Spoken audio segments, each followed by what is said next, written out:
Hello there, fellow cultists. This is DM Nell, and I'm back with another Shadow Talk. And this is episode 110, I think. So we'll go with that, 110. And today I am continuing my deep dive into the Core Rulebook. And this episode brings us up to the expert paths. So let's take a look at expert paths, shall we? Okay, let's see here. Expert paths.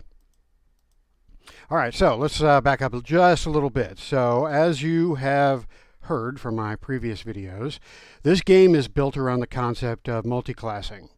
Unlike other fantasy role-playing games that you start off as a character and you pretty much stick with that character unless you multi-class into another class, this game, Shadow of the Demon Lord, is built around the concept that you're going to start your character as a basic type of character, and then you're going to build in complexity as you go. So you start with your starting character, which is just your ancestry. Then you go to your novice path, and that gets you started on your area of specialty, whether that is being a fighter type, a rogue type, a wizard type, or a priest type. And then we get to the expert paths. Now, the expert paths start at third level. So when your group reaches third level, you pick your expert path. Now, you could very easily just say, I want to be a fighter type from start to finish. Nothing wrong with that.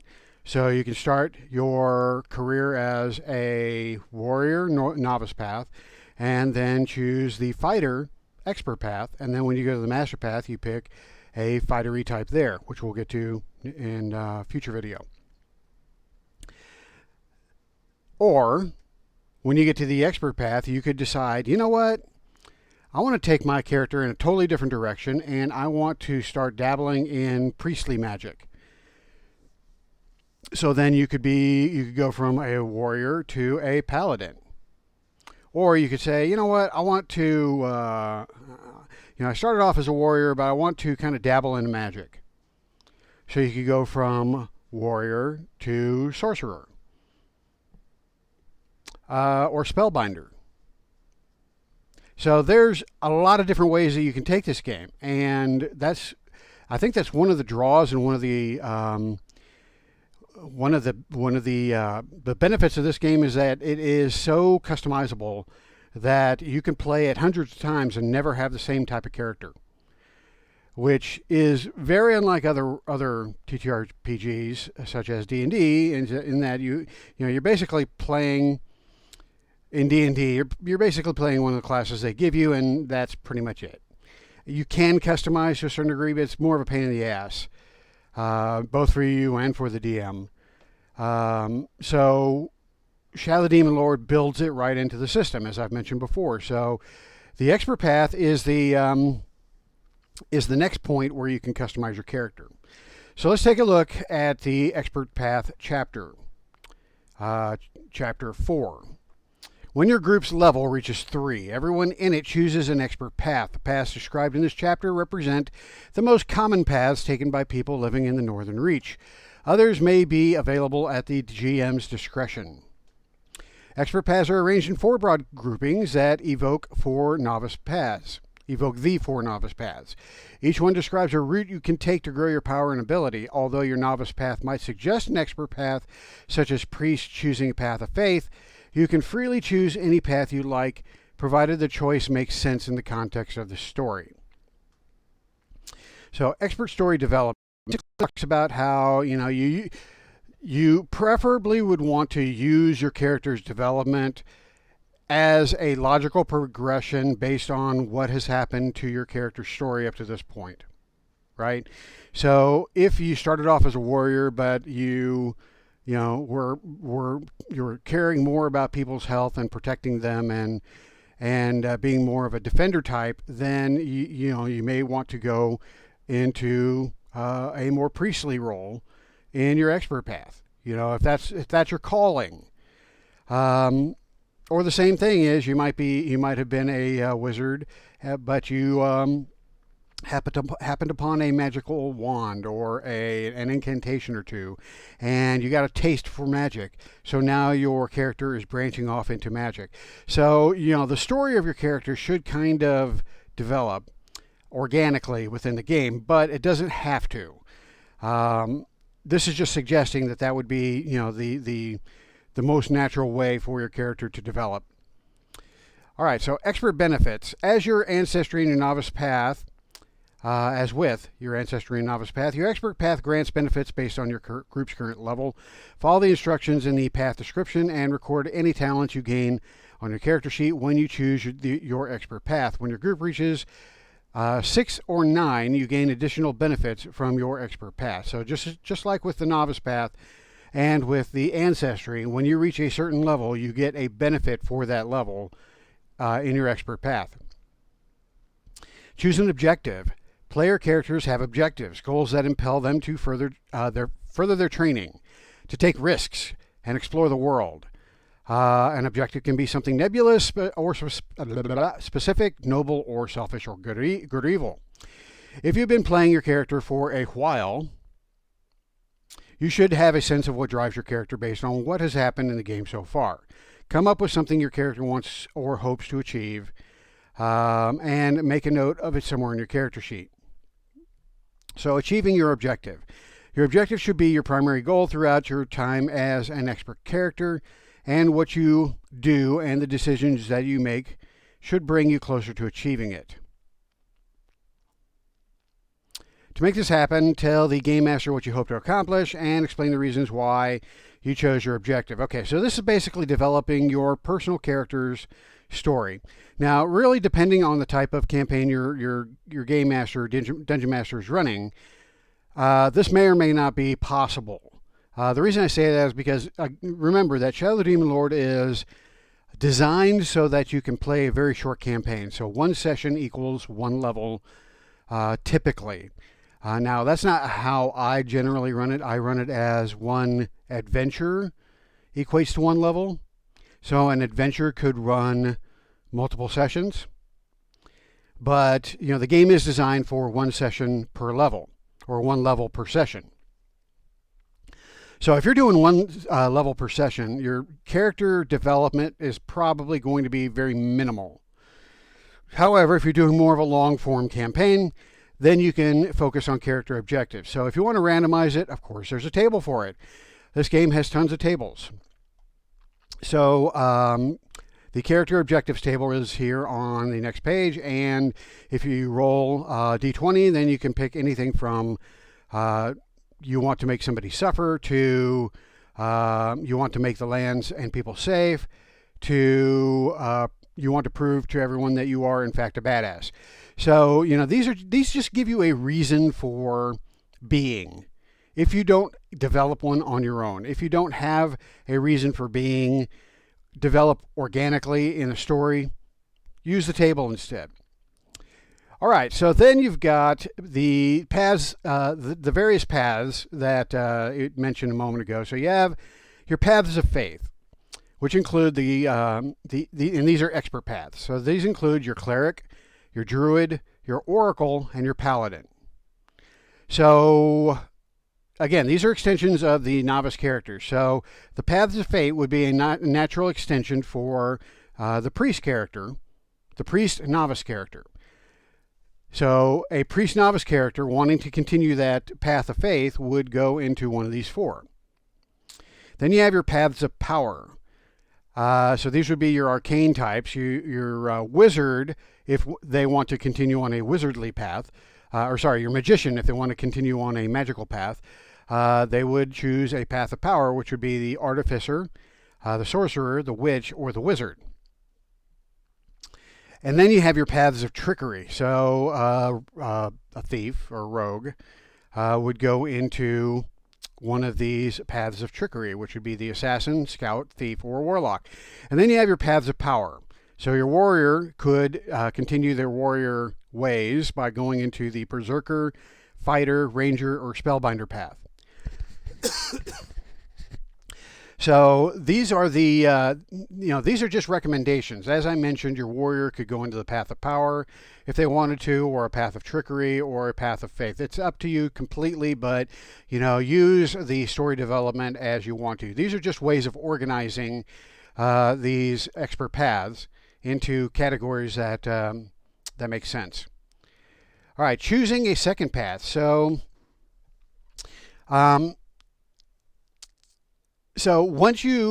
the expert paths go from 3 to 6 level, and so you initially choose your first you initially choose your expert path at 3rd level, and that lasts you through to 6th level.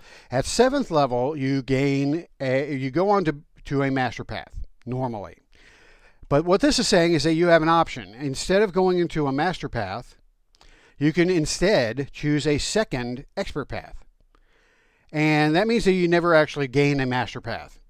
You just decide to multi-class into a second expert path. So this tells you how to do that. When your group reaches 7th level, you can choose a second expert path in lieu of choosing a master path. Doing so lets you develop a second area of expertise. You might have chosen a fighter, but find your character's religious experience inclined you to become a cleric. Or you might have trained as a spellbinder and decide to further develop your combat skills by becoming a ranger. If you decide to choose a second expert path, it can be any you have not previously chosen. So this is in addition to your initial expert path. So you now would have 2 expert paths instead of getting a master path. This is totally optional. I mean, it's listed here as a thing you can totally do, but the natural progression is to go from a novice path to an expert path to a master path. But if you look at all the master paths and you're like, none of these are really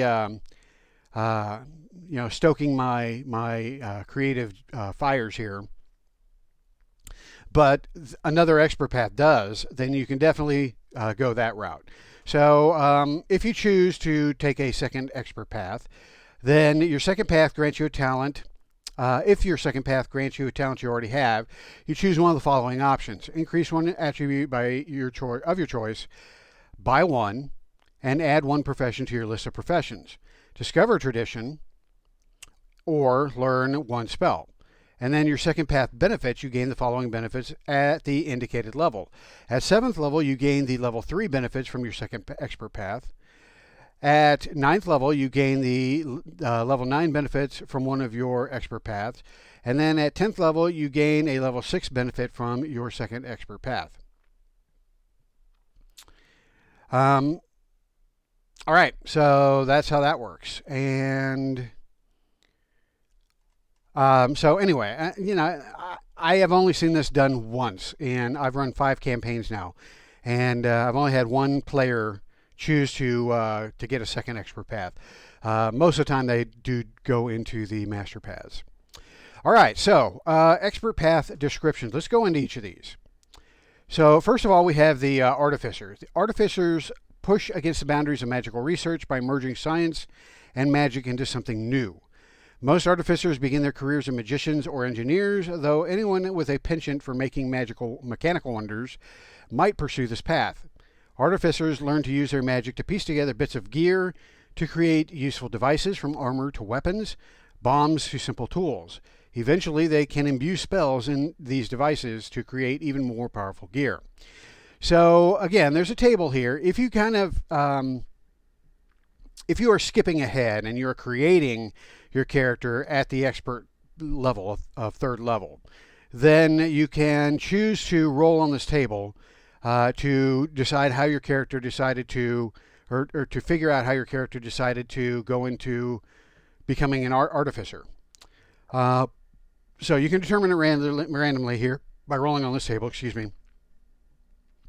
Or you can, come up with your own reason for doing that.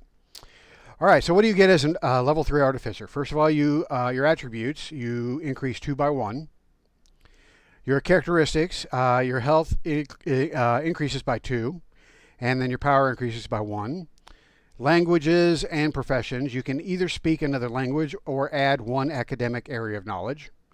Magic, you discover a tradition or learn 1 spell.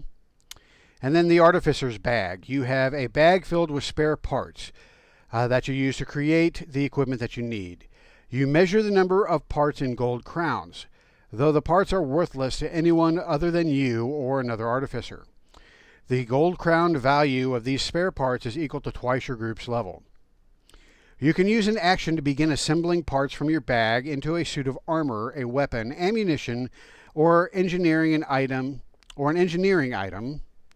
by spending parts from the bag with a value equal to the item's price. It takes 1 minute to create the object, during which time you must concentrate and use a toolkit. At the end of this time, you have finished a piece of equipment that remains until you complete a rest, at which point it collapses into spare parts once more. When you complete a rest, you replenish the parts in your artificer's bag up to your normal maximum value in gold crowns. If you lose your artificer's bag, you can create a replacement. It costs a number of gold crowns equal to your group's level. You can only have one artificer's bag at a time. So, what does that mean exactly? Well, basically what that means is at the start of the day, you spend a certain amount of time going into your artificer's bag and building something that you think that you need for that day, whether that be a piece of armor or a weapon or some sort of engineering item. And then you have it for the rest of that day until you complete a rest. And then it falls apart. You put all the parts back into your artificer's bag, and then the next day you build something new. It could be another suit of armor, or it could be a different weapon, or it can be a different piece of ammunition, or whatever the case may be. So it lets you basically come up with something new every day. At level 6, the artificer gets +2 to their health. They discover a tradition or learn a spell. And then you get the ability to store spells. So you can use an action to touch an object that you created from your artificer's bag. If you concentrate for 1 minute, during which time you must maintain contact with the target, you can expend the casting of a spell and imbue the casting of that spell into the object. The casting remains in the object until you complete a rest or until it's expended. Any creature holding the object can use an action to expend the casting from the object and cast a spell, regardless of the creature's power. So that's pretty cool. You can store a spell into something that you have created. And then level 9 Master Artificer. Characteristics, health +2 and power +1. You gain a tradition or you learn a spell. And then mechanical servants. You can now use an action to create one or more small constructs using materials contained in your artificer's bag. For each 1 gold crown in materials you spend, a compelled small construct appears in an open space within short range of you. You can grant the flyer trait to any number of constructs by spending 1 extra gold crown from the bag for each construct you would make fly. The constructs remain until destroyed or until you complete a rest. At the end of this time, the mechanical servants collapse into parts. All right, so that's the Artificer. This is I'd say this is a somewhat complicated class or path. So if you're taking this, beware, because you're going to be doing a lot of thinking and you're going to be trying to figure out a lot of stuff pretty much every session. You know, what am I going to make this time? What spell am I going to imbue in it? You know, these are all things you're going to have to figure out, and you don't want to slow the game down by doing that. So you're going to have to give it some thought prior to your game session so that you're ready to go when your game starts. All right, Assassin. Assassins specialize in the art of murder. They learn the best ways to speed their victims to the grave, whether using a strangling cord, poison in a cup, or a knife slid between the ribs. Okay, so I think everybody knows what an assassin is. Let me go into the 3rd level assassin. Attributes increase 2 by 1. Characteristics, your perception increases by 1. Your health by 3. Languages, you speak another language or you add a common or criminal profession. Then you get assassinate. Now this is a pretty powerful 3rd level ability. When a surprise creature or a creature from which you are hidden takes damage from your attack, it must make a strength challenge roll. The target makes the roll with 1 boon for each point of size it is larger than you. On a failure, it takes damage equal to its health. Okay, so that is huge. I'll highlight that. So this makes the assassin really powerful. Now, in order to use assassinate, there are some conditions that need to be met. First of all, the creature has to be surprised, or you have to be hidden from the creature. That's the first condition. The second condition is the creature has to take damage from your attack.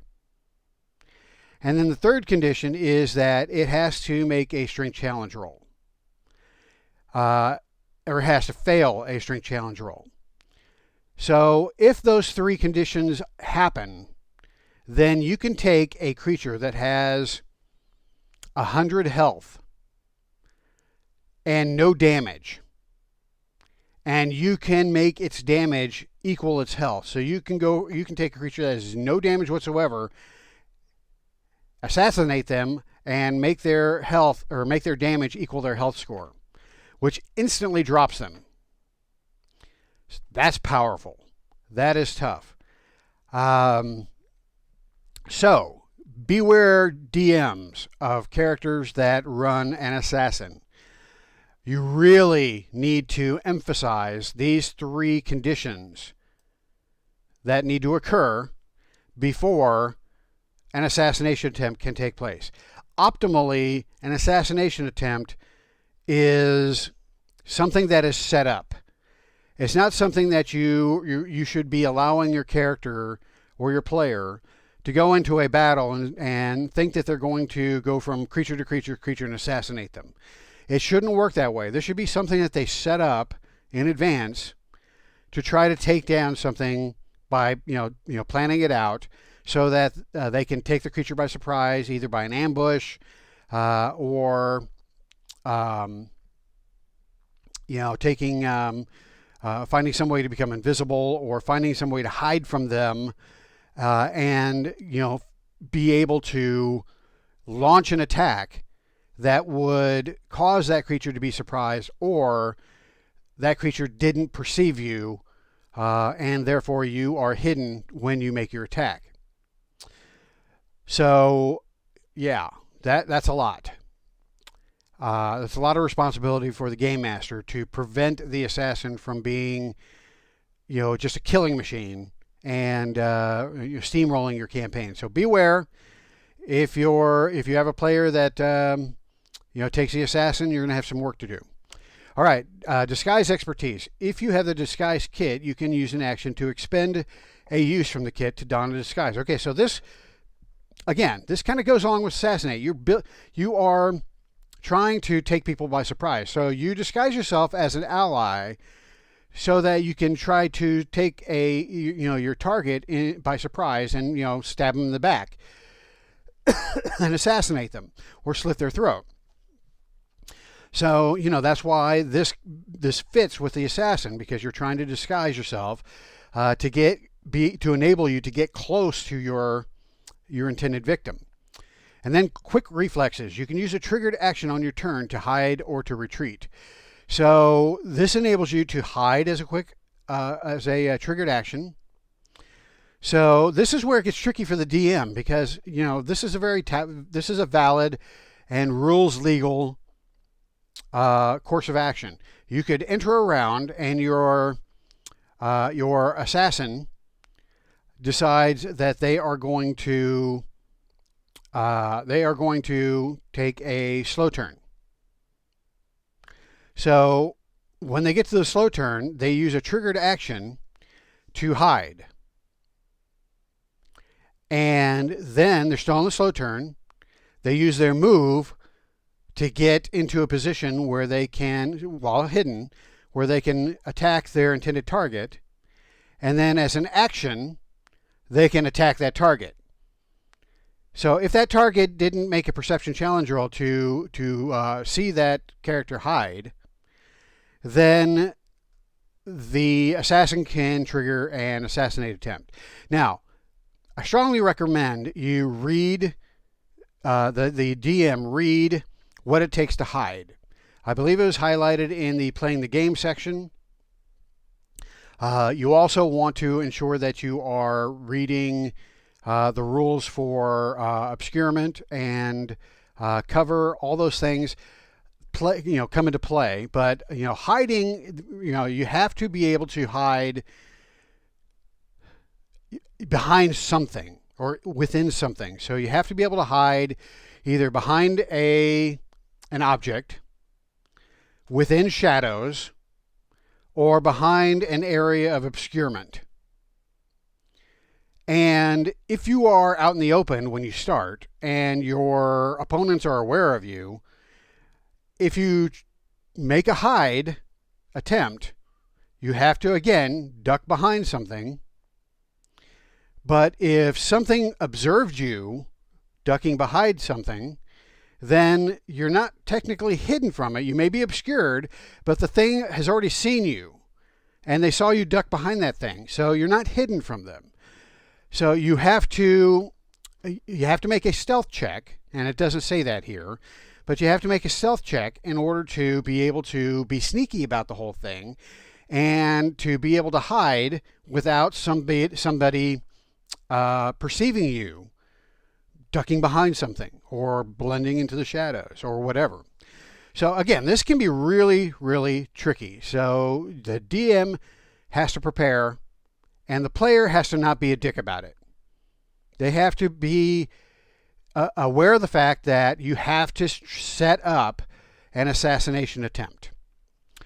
Okay, so I hope I put enough emphasis on that. Then you have your level 6 assassin. At 6th level, you get 3 health. Then you have the ability to manufacture poison. You can use an action and alchemist kit to create a dose of poison. You must spend at least a minute concentrating, during which time you use the kit and special ingredients worth 5 gold or copper pieces. At the end of this time, you create 1 dose of poison. See Chapter 6. The poison retains potency until you complete a rest. Then at the 9th level, Master Assassin, characteristics gained health of +3, and you have the Killer's Eye. You can use an action on your turn to choose 1 creature within long range from which you are hidden. Make a perception challenge roll. On a success, you know where best to attack the target for 1 minute. Until the effect ends, you gain the when you attack the target, you make your attack roll with 1 boon, and the attack deals 2d6 extra damage. Okay, so this is helpful if your assassination attempt doesn't work, because, if you're hidden, then you would obviously want to make an assassination attempt. But if it doesn't work because, the strength challenge roll, happened, and, the strength challenge roll is made, then instead, your attack deals 2d6 extra damage. Incidentally, if your assassination attempt doesn't work, you still do your normal damage. It doesn't say that here, but if you hit your target, but they just happen to, make their strength challenge roll, then you still do your weapon damage. So that's that. All right, Assassin. Complicated character. Complicated both for the DM and for the player. And you got a Berserker. So a Berserker is just a, I think you can figure out what a Berserker is. Basically, anger enables a combatant to push through extreme pain and injury in order to return it in twofold to those who dealt it. For Berserkers, anger is more than just an emotion. It's a living thing always raging within them, desperate to be unleashed, always rattling the cage of self-control. So this is what a lot of people would consider to be a barbarian in D&D, but there is a barbarian option. There's a supplement that provides players an option to be a barbarian. It's just a different flavor of barbarian. So this is more of what an anger-based, rage-based character would evolve into in Shadow of the Demon Lord.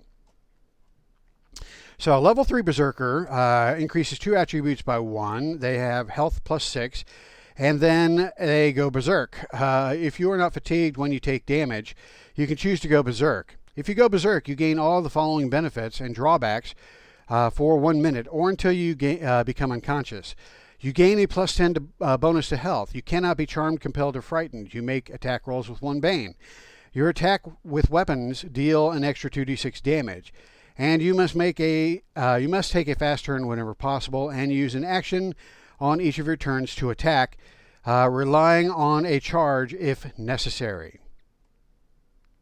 When you stop being berserk, you become fatigued for 1 minute, and you must get a success on a will challenge roll or gain 1 insanity.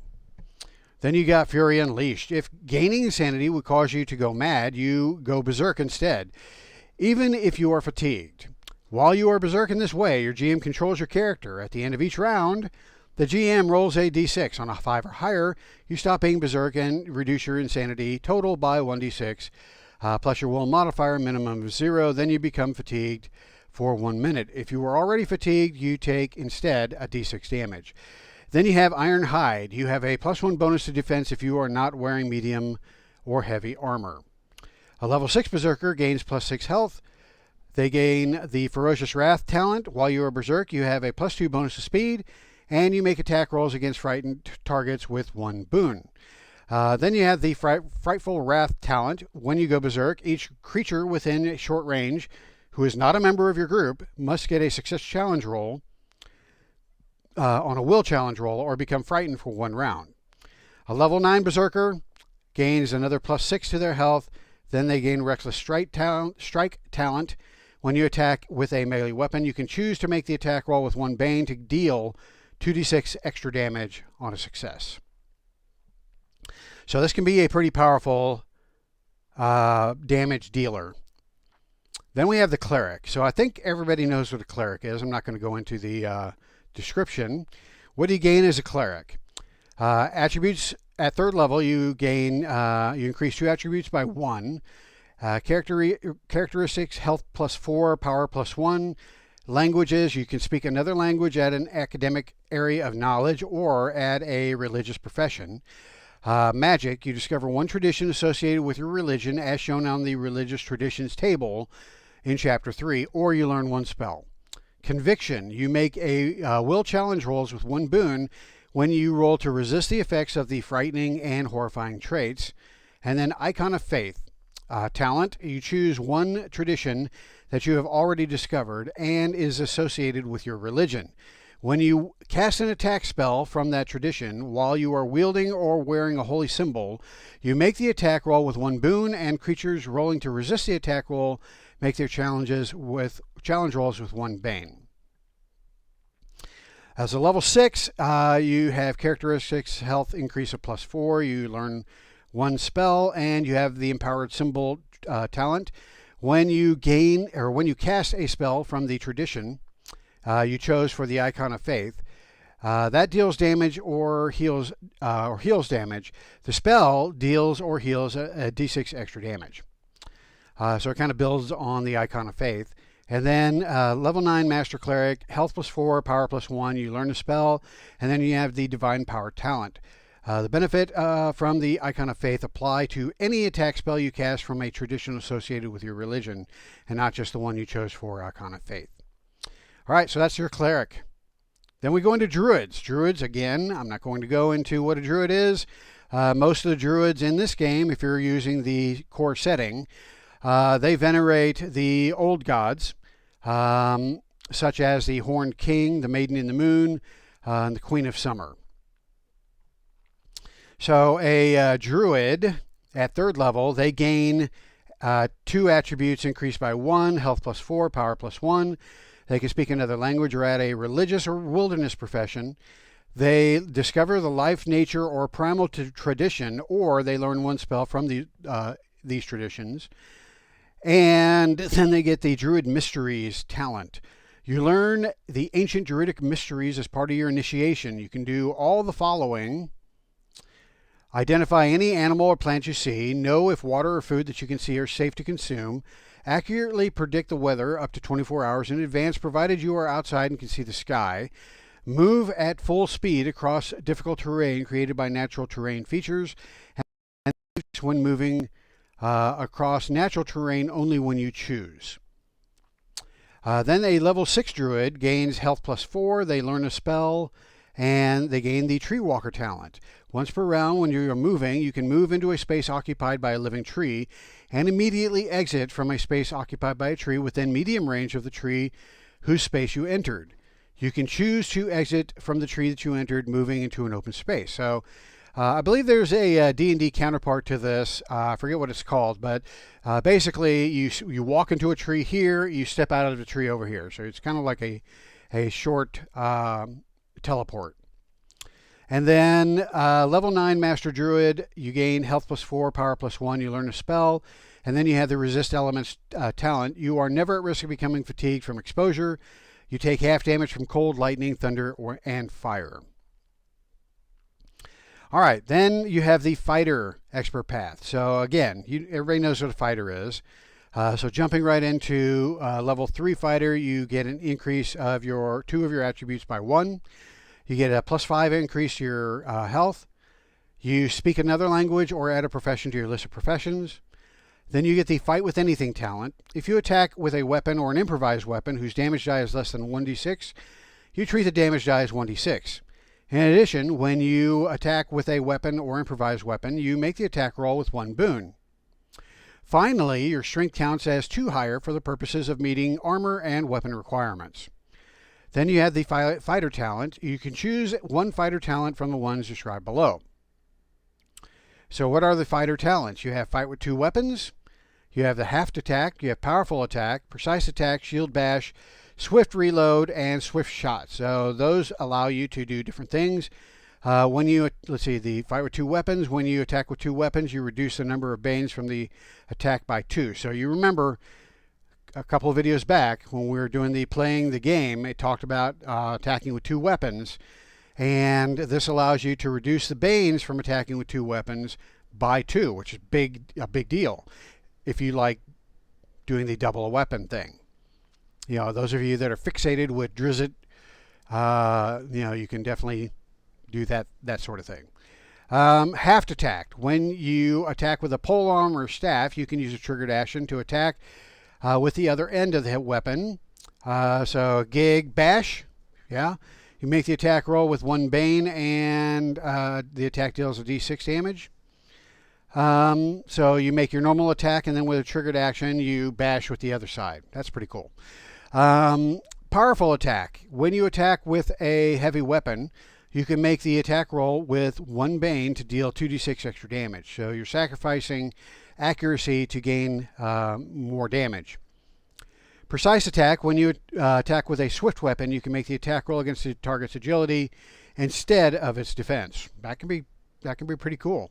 If you're up against a big lumbering giant, that's not a giant, but a big lumbering fighter that's heavily armored but is slow, it's better to attack their agility than probably their heavily armored defense. Shield bash. When you get a success on an attack roll made using a shield, you bash the target and make the attack rolls against the same target with 2 boons until the end of the next round. So when you get a success on an attack roll made using a shield, so it's assuming you're attacking with your shield, you bash the target, and then your attack rolls against the same target until the end of the next round are made with 2 boons. So that basically gives you a round that gives you 2 boons. Okay. Swift reload. You can use a triggered action on your turn to reload a weapon that has the reload property. That's huge, especially if you like using crossbows. Crossbows are kind of a pain in the butt because you have to reload those, which takes an action, and so you're basically using your crossbow, then dropping it and moving to a melee attack. But if you would prefer to stay back and just keep peppering them with crossbow bolts, then the swift reload is big. Then swift shot. When you make an attack with a ranged weapon that does not have a reload property, you can use a triggered action to attack with the same weapon. So this is how you become Legolas. All right. So fighter talents you gain 1 at 3rd level, and you gain another one at 6th level. So at 6th level, what else you gain? Health plus 5, durable. When you would heal damage equal to your healing rate equals your health divided by 3. And then the fighter talent. Then 9th level, characteristics, defense plus 1, health plus 5. Fighter's resolve. You make challenge rolls to resist attacks with 1 boon. And weapon mastery. When you make an attack roll with a weapon and the number on the d20 is 9 or less, you can re-roll the d20. You must use the second number rolled even if it's 9 or less. All right, that's the fighter. So Oracle. So an Oracle is a weird expert class. So what is it? Oracles develop special connection with supernatural beings, learning to invite them into their bodies to gain a measure of their power and wisdom. These beings might be gods, as many oracles believe, or they might be spirits, the souls of the dead, or something else. Regardless of the true origin of these beings, each possession strains the mind, eroding the oracle's sanity and mental defenses over time. All right, so an oracle, here's a nice little picture of an oracle here. At level 3, gains increases 2 attributes by 1. They gain health plus 3, power plus 1. Language and professions, you can speak another language or add a profession. Magic, they discover one tradition associated with their religion, as shown in the religious traditions table, or learn a spell.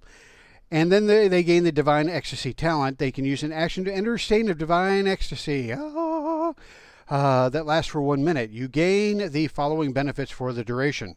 You gain plus 10 bonus to health. You cannot become charmed, compelled, or frightened. You cannot gain insanity. You make intellect, will, and challenge perception rolls and challenge rolls with 1 boon. When this effect ends, you must gain a success on a will challenge roll or gain 1 insanity.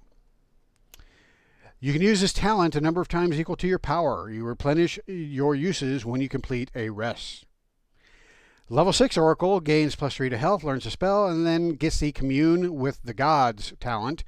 When you use Divine Ecstasy, and this builds on that previous power or talent, you can choose to go into a trance.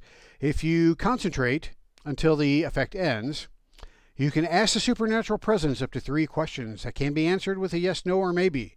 You then make a will challenge roll with 1 bane. On a success, the GM must answer you truthfully. On a failure, you must gain 1 insanity. So, this is something that you and your DM are going to have to work on to make sure that this becomes an ability that is useful and not just something that you're trying to use, but nothing really effective or useful comes out of it. So DMs, don't be a dick. If your character is using Commune with the Gods, give them something to use. Give them something to work with. You don't have to give them every secret that your campaign has, but you definitely want to give up something useful so that the use of this ability is not wasted. Okay? All right. Level 9 Master Oracle. Let's see here. Gain characteristics, health plus 3, power plus 1. You learn 1 spell. Then you have Avatar. This is pretty cool. Avatar talent. While under the effects of Divine Ecstasy, you gain the following additional benefits.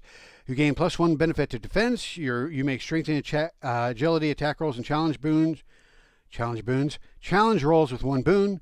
And then your attacks deal an extra d6 damage. So you kind of take on the avatar of one of these creatures.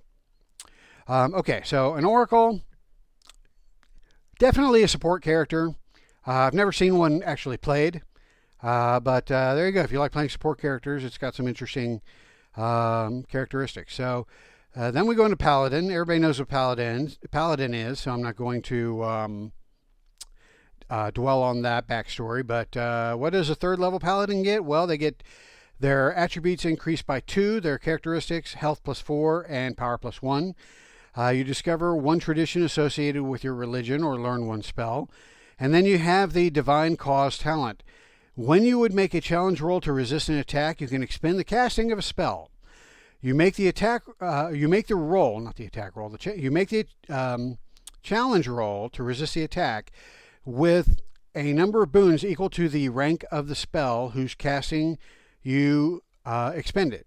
So if you're expending a rank 2 spell casting, then you add 2 boons to resist that attack, or to make that challenge roll. So if you need a little extra oomph in order to really succeed on an attack or a challenge roll, then you can sacrifice a casting of a spell to give you 1 or more boons. Divine Smite talent. When you get a success on an attack with a weapon, you can expend the casting of a spell. The attack deals 1d6 extra damage per rank of the spell whose casting you expended, minimum of d6 extra damage. If the target of your attack was a demon, devil, fairy, spirit, or undead, you increase the extra damage by a d6. All right, so as a paladin, this probably works better as an extension of the priest novice path because you're burning castings in order to give yourself a boost on either damage or challenge rolls. So as you know, you do get a +1 power, which means that you do learn a tradition, but you're not getting a whole lot of castings with that. Whereas if you started off with a priest class, then you have all the castings from your priest class that you can use to power these paladin abilities. So just a pro tip there. Then you have faith healing at 3rd level. You can use an action to touch 1 living creature you can reach that has 0 corruption and expend the casting of a spell again. Choose one of the following effects. The target deals a d6 damage per rank of the spell expended, minimum of d6. If you expended a rank 2 or higher spell, you can remove the diseased or poisoned affliction from the target. There you go. Alrighty then. So level 6 paladin gets +4 to health. They learn a spell. Then they gain the Divine Vigor talent. You take no damage from diseased or poison, and you are immune to the diseased and poisoned afflictions. Then you have this the Sense Enemies talent. You can use an action or a triggered action on your turn to attune your senses to detect creatures around you for 1 minute. Until the effect ends, no creature within short range can be hidden from you, and no creature with 1 corruption or more within medium range can be hidden from you. Such creatures derive no benefits from being obscured from you. You can use this talent a number of times equal to your power. You can regain expended uses when you complete a rest. That's nice that you are able to avert the assassin that's trying to assassinate you from hiding, by hiding from you. See how I tied that into the assassin thing earlier? Yeah. I'm awesome like that. Anyway, level 9, Master Paladin. What do we got here? Health +4, power +1. You learn 1 spell. Then you gain Holy Radiance talent. You can use an action or triggered action on your turn to cause light to shine from a point within your space out to a number of yards equal to twice your power. The light moves with you, remaining centered on the point in your space. It lasts for 1 minute. Until this effect ends, you and a creature that you choose within the light cannot be frightened and make challenge rolls to resist attacks with 1 boon. Demons, devils, fairies, spirits, and undead in the area of light are impaired for as long as they remain in the area. This is big, especially if you're fighting demons. Demons are bastards. They are tough, and you need every benefit that you can get against demons. So that's definitely helpful.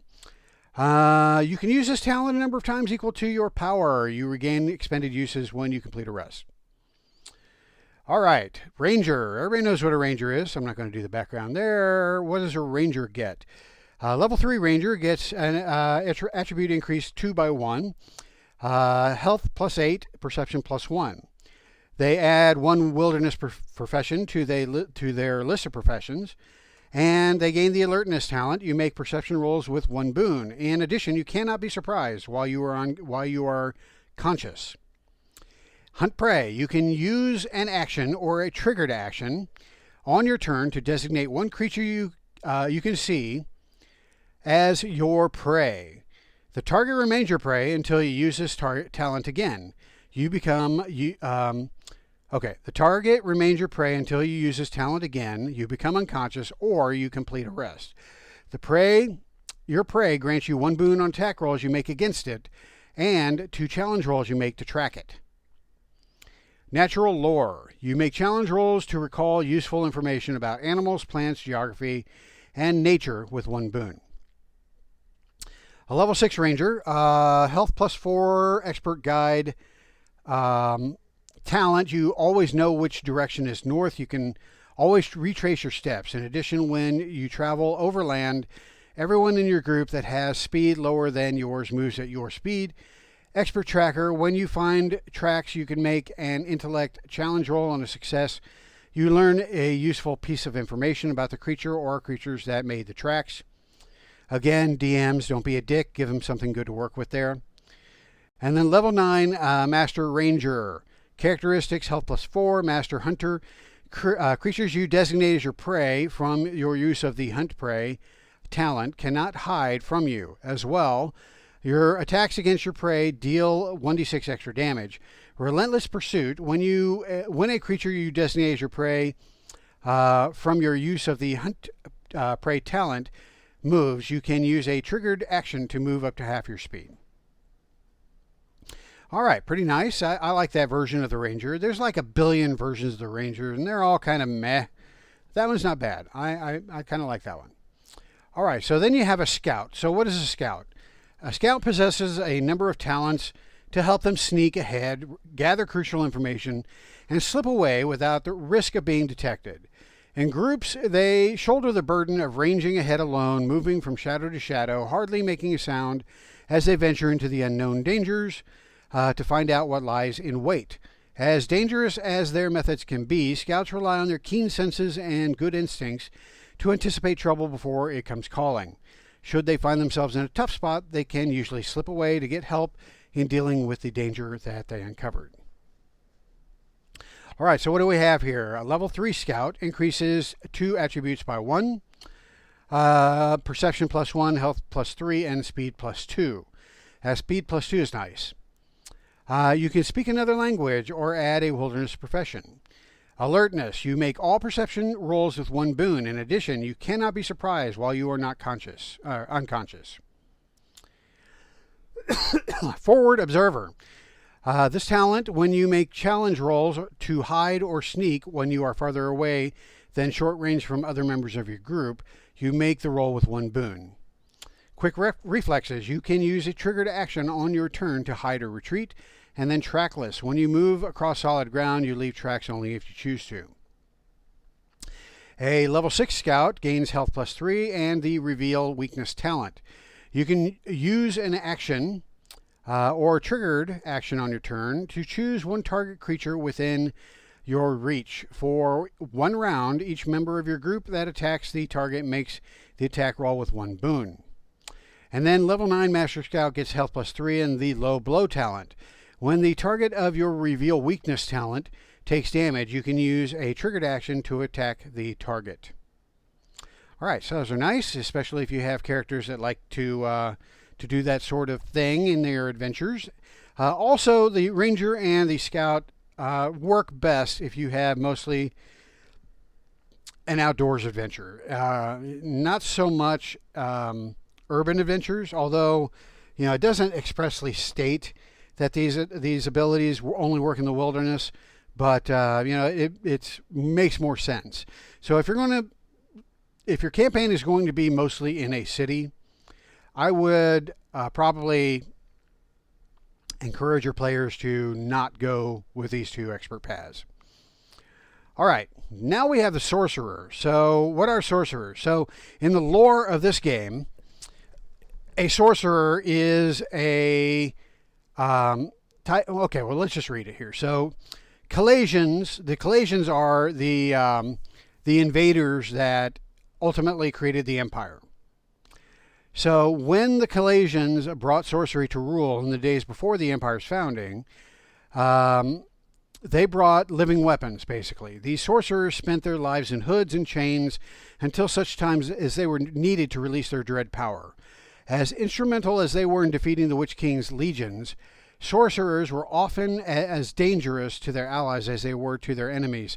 So with the end of the GOG came the end of the sorcerers as the practice was banned by imperial decree. However, sorcerers still walked the land. Most discover their talent for the dangerous tradition by accident, often through some mishap or misfortune. A few, usually renegades or heretics, make deliberate efforts to learn the forbidden art of sorcery in order to wield its dread power. So the sorcery's allure comes from the ability to seize greater amounts of magical energy than most other casters to empower their spells. Spells amplified by sorcery are harder to resist, they deal more damage, and have a greater range and affect larger areas. However, each time the sorcerers tap into this energy, some remains trapped within their bodies, causing a great strain as it tries to escape. If their control slips, the pent-up energy explodes out from them in a destructive wave, capable of blowing people and objects apart and leaving craters in the earth. So this can be a dangerous path to take. But if you're type of player that likes to live on the wild side, then the sorcerer might be for you. So attributes: increase 2 by 1. Characteristics: health +2, power +1. You discover a new tradition or learn one spell from a tradition you've already discovered. Then you have the sorcery talent. You learn the secrets of sorcery. Whenever you cast an attack spell, you can use this talent to make your attack roll with 1 boon, or to impose one bane on the challenge rolls made to resist your attack. Each time you use this talent, you gain 1 strain, which represents your effort to contain the residual magical energy within your body. If you have any strain when you complete a rest, your strain drops to your strain total drops to 0. All right, so that tells you how you start building up strain. You have to keep track of this yourself. So each time you use this talent to give yourself a boon or to give your opponent a bane, you rack up a strain. So now you have your sorceress outburst. It's a talent, but it's not really a talent. It can almost be a detriment. But at any rate, it depends on how you use it. At the end of any round in which you have gained 1 or more strain, you must make a will challenge roll with a number of banes equal to your strain total. On a failure, magical energy explodes from a point within your reach into a sphere within a radius in yards equal to your strain total. The energy deals 1d6 damage per point of your power to everything in the area other than you. A creature in the area that gets a success on agility challenge roll takes half the damage. Once you trigger your sorceress outburst, your strain total drops to 0. Okay, so a couple things here. This happens at the end of round. So this is why it's important to track the end of round for things like this. So when you are doing your initiative order, your turn tracker, however you do it, whether you do it on a piece of paper or in a VTT, you have to have an end of round at the very end in order to be sure that you're not skipping this sort of thing. Because this is important for sorcerers. They have to do this. And it can either benefit them because the sorcerer's outburst could damage an opponent that they are engaged with, or it could be a detriment if you have a lot of allies around you and there's no place to do the sorcerer's outburst that isn't going to capture somebody, an ally, in its radius. So it can just depends on how the battle's going, so you have to watch out for that. All right, level 6 sorcerer, health +2. You either discover a new tradition or learn one spell from a tradition that you already have discovered. Then you have greater sorcery. Your understanding of sorcery improves. Greater sorcery replaces the sorcery talent. When you cast a spell, you can choose to gain 1 strain and apply any one of the following effects. Empowered spell, which means if you cast an attack spell, this talent grants you 2 boons on your attack and imposes 2 banes on your attack, or imposes 2 banes on challenge rolls made to resist a spell. Enlarged spell, the spell affects an area, you double it. Thus, the area would affect a sphere within a 5-yard radius. Instead, you would affect a 10-yard radius. Far spell. If the spell affects an area or target other than you, you can increase the range from touch to short range to medium range, or medium range to long range, or long range to extreme range. Thus, if you would choose a point within short range, you could use this talent to choose a point within medium range instead. So that can be nice, especially getting away from having to touch something in order for you to be able to cast a spell on it. All right, lasting spell. If the spell has a duration, you can use this talent to extend it. The duration of 1 minute becomes 10 minutes.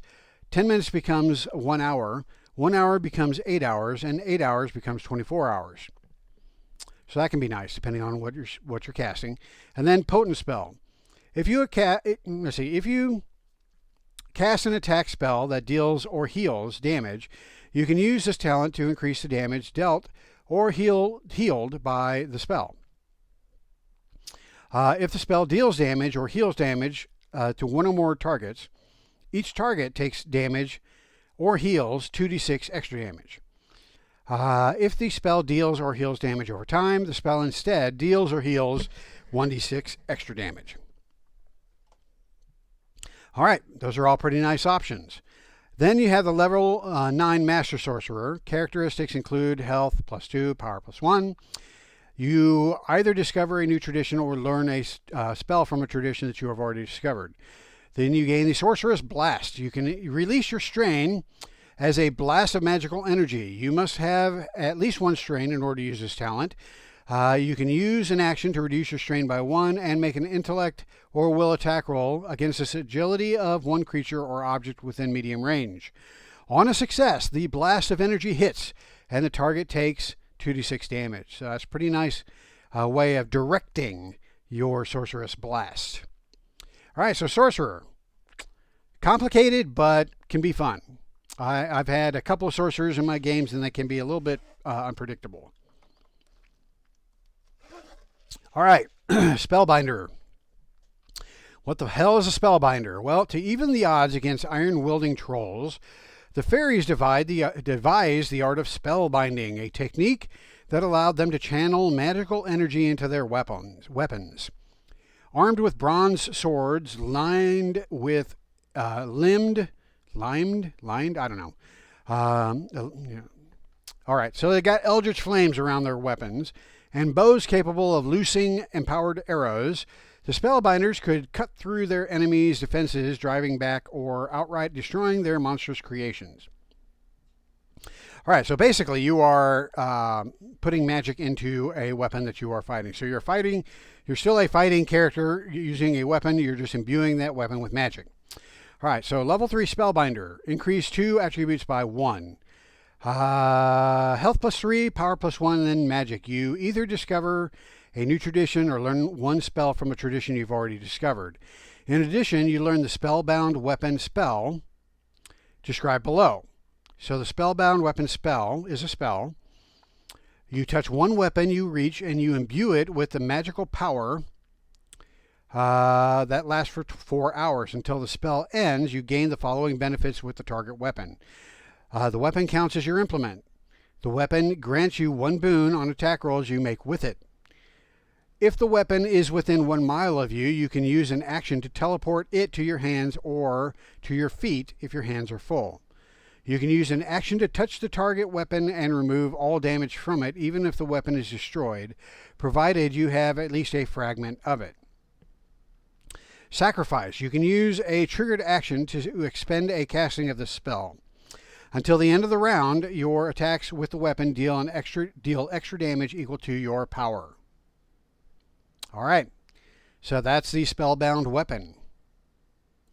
All right, we'll talk about what this sacrifice means when we go over magic. What's a level 6 Spellbinder do? Well, they get health +3. They learn a new tradition or spell from a tradition they've already discovered, and then they invest power. That talent allows them to use an action or triggered action on their turn to invest greater power into the target weapon of your Spellbound Weapon. You touch the weapon and expend the casting of a rank 1 or higher spell. For 1 minute, eldritch flames dance across the weapon, lighting the area within it. While the flames dance, your attacks with the weapon deal 1d6 extra damage. And then the level 9 spell, Spellbinder. Health +3, power +1. You either discover a tradition or learn one spell from the tradition you've already discovered. And then you have a magic weapon talent. When you attack with the target weapon of your spellbound weapon spell, you make the attack roll with 1 boon, and your attack deals 1d6 extra damage. So that's your Spellbinder. All right, then we go into Thief. So everybody knows what a Thief is, so let's just jump right into it. Level 1 Thief increases 2 attributes by 1. Perception +1, health +3. Languages and professions, you can speak another language or add a criminal profession. You gain quick reflexes talent. You can use a triggered action on your turn to hide or retreat. And then you have thievery talents. Choose 2 thievery talents from the ones described below. All right, so then you have the thievery talents. You have the escape artist. When you're grabbed, you can use a triggered action to escape, and that tells you how to do it. You can hide in shadows. You can attempt to hide even when you're in an area. Let's see. You can attempt to hide when you are in an area at least partially obscured by shadows, even if you are being observed. Okay, so that right there is, this is an argument for taking the thief expert path and then going back and taking the assassin expert path, because this allows you to hide in shadows even if you're being observed. So as I mentioned earlier, hiding can be pretty tricky. If somebody's looking at you and you duck into shadows, you're not hidden because they saw you duck into the shadows. But this right here, this ability allows you to hide even if you're being observed. So that's big for the assassin. It can also be big for the thief. So, it allows you to trigger other abilities, but still, this would be an argument for the using the 2 expert path option instead of going into a master path. All right, so keen senses. You make all perception rolls with 1 boon. Move silently. You make challenge rolls to sneak with 2 boons. Open locks. If you have lock picks, you can use an action to open 1 lock you can reach. If the GM calls for a challenge roll, you make it with 1 boon. Pick pockets. You can use an action or a triggered action on your turn to take an object from a creature within your reach. The object taken must be something you can hold in 1 hand and be somewhere on the creature's body, but not held in its hands. Okay, so, GMs beware. This can be abused. If you can have those players, they're going to try to pick everything's pockets. So you want to dissuade them from doing that by making sure that they turn up a lot of junk. And make it so that the players are encouraged to only to choose their targets wisely. Somebody that has a visible pouch dangling from their from the belt, or a backpack that obviously has interesting things in it, rather than every idiot on the street. You're going to try to pick their pocket. That can be annoying. Beware, players, that can be annoying. Scale walls. You ignore the effects of difficult terrain when climbing, and you make challenge rolls to climb with 1 boon. And then trap sense. You search for traps or resist a trap's effects with a boon to your challenge roll. And that's your thief. Easy peasy. All right. I think we're getting close to the end here. Only a couple left, 2 or 3 left. So the warlock. What is a warlock? A warlock, called oathbreakers by some, are counted by wizards as the most despicable of the users of magic. 4, they come into their power by underhanded means, rather than study ancient texts or pledge their lives to a god or warlocks or gods. Warlocks steal their magic from anyone and everyone they can. They can be dread agents of the underworld or the minds of rival casters. With the talents and techniques to do so, warlocks take whatever power they want from whoever they wish. Okay, so what does a warlock get here? So they increase 2 attributes by 1. They gain health +2, power +1. They can speak another language or add a criminal profession to your list of professions. You either discover a new tradition or learn 1 spell from a tradition you've already discovered. and then they learn the steal spell talent. When a creature within medium range casts a spell, you can use a triggered action to attempt to steal it. Make an intellect attack roll against the triggering creature's intellect. On a success, a cast spell has no effect. If your power is high enough to cast a spell, you gain one casting of that spell. You retain this casting until you expend it to cast a spell, or you complete a rest, at which point the casting fades from your mind. Once you use this talent, you cannot use it again until you complete a rest. Vanish. When you take damage, you can use a triggered action to become invisible for 1 round, or until you attack. Obviously. If you have a casting of a spell from your steal spell talent, you can expend that casting to remain invisible for 1 minute. All right, so there you go. That's a level 3 warlock. Now, word of warning to DM and to the player. This sort of ability can be a pain in the ass for the DMs. The DM could have their big bad evil guy as a lich or as a necromancer or some other high level spellcaster, and then here comes your warlock that's just negating spells left and right. That can be anticlimactic. So DMs beware. If you have a warlock in your party, be prepared for your big bad evil spellcaster spells to be zapped, and have a way to offset that. And players, don't be a dick and steal every spell that is being cast. I know that's your shtick. That's your deal. Use it. I'm not saying you shouldn't use it. I'm just saying, work with your DM to make the story something exciting and not something that goes wah, wah, wah, wah. Let's see. Level 6 Warlock. They gain +2 to health. They discover a new tradition or spell from tradition they've already discovered. And they gain elude divination. So you cannot be perceived by divination spells. And expert spell thief, you can now use your steal spell talent twice. So yeah, as they gain levels, they can steal more spells. Level 9 Master Warlock. Health +2, power +1. You either discover a new tradition or learn one spell from a tradition that you've already discovered. Spell Thief Mastery. Now you can use your steal spell talent 3 times.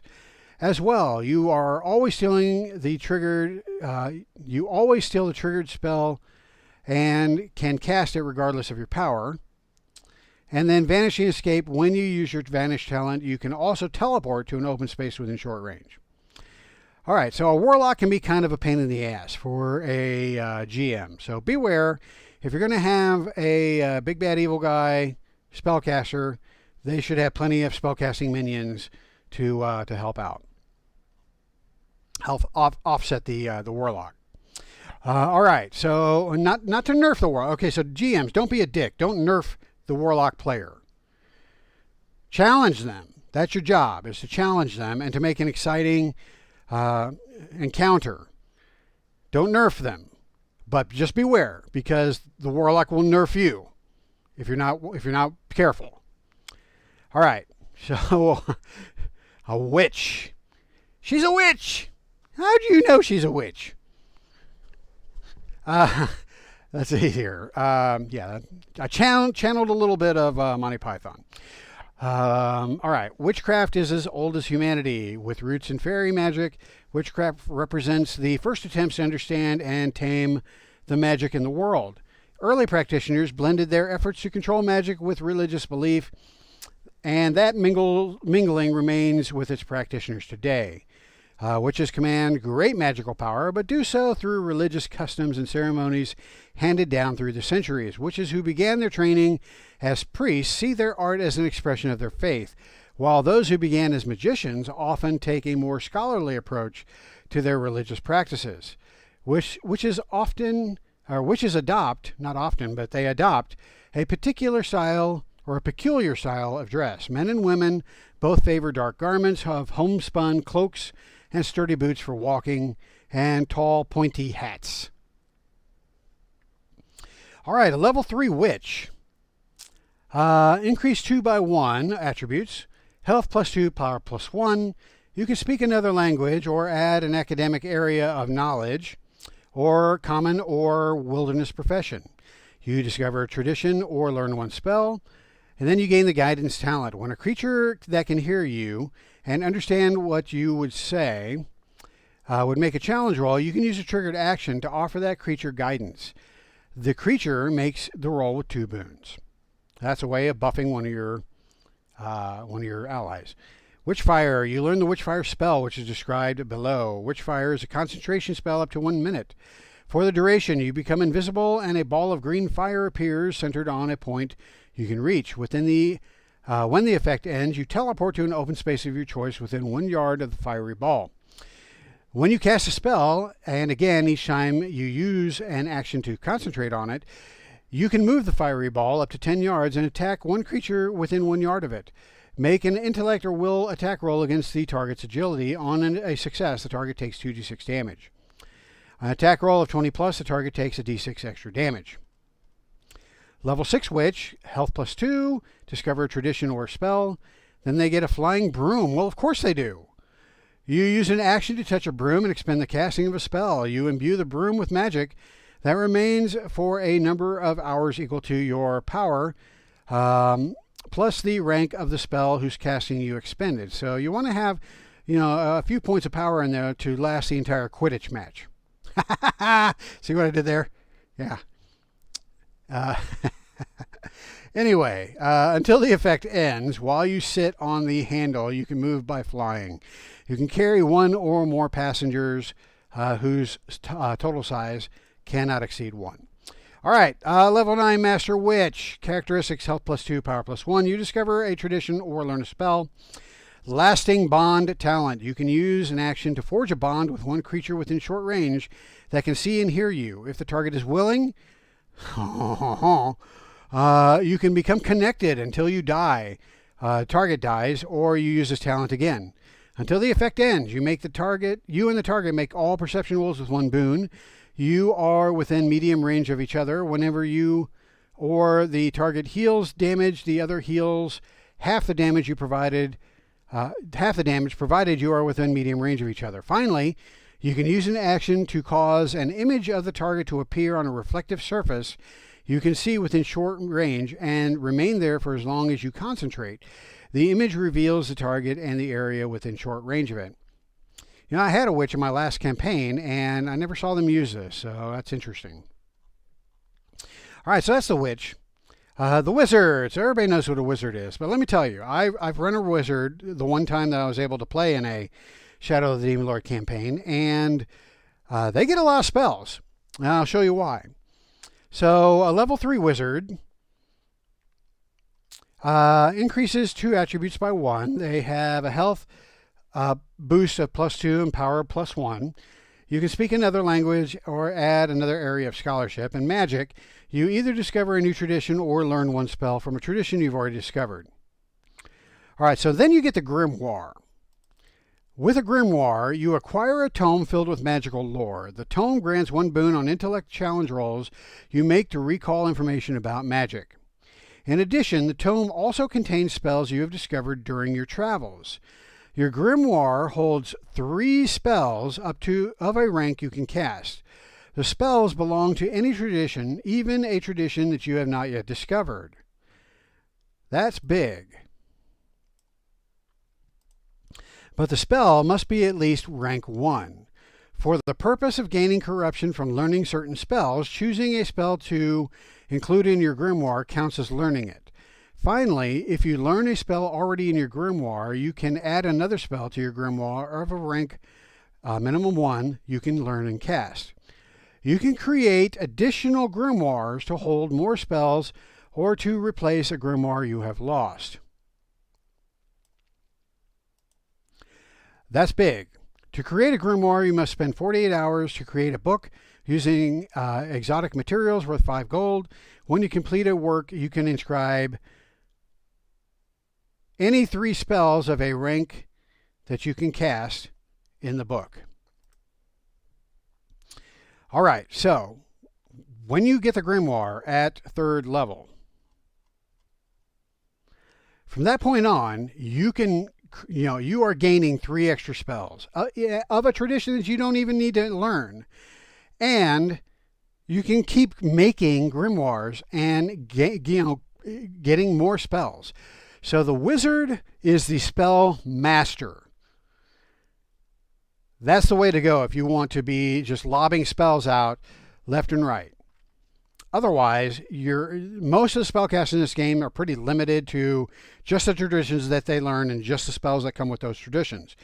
The wizard allows you to step outside those boundaries and to gain spells outside of the traditions that they already know, and to gain more spells on a regular basis.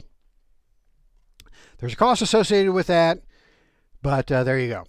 All right, so level 6 wizard, health +2, new tradition, or learn a spell from a tradition they've already discovered.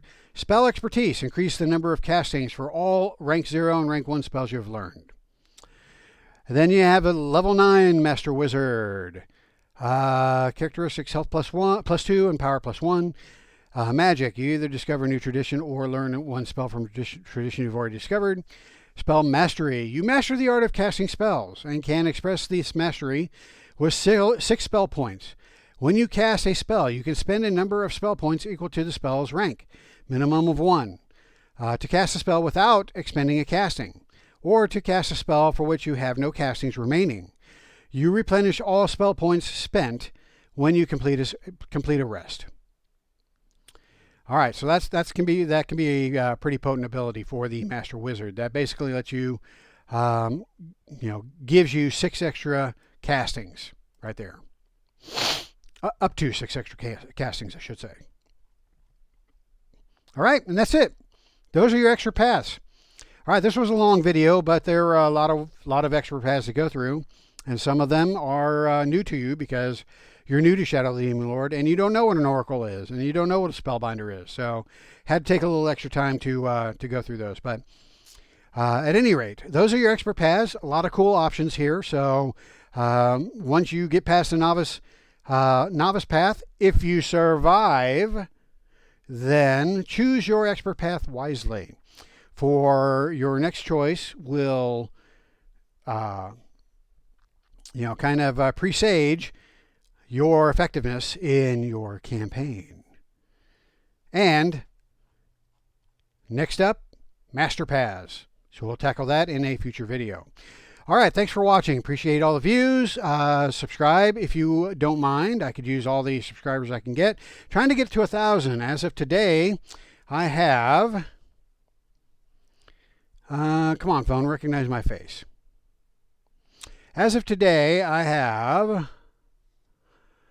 414 subscribers. I need 1,000 in order to unlock features in YouTube.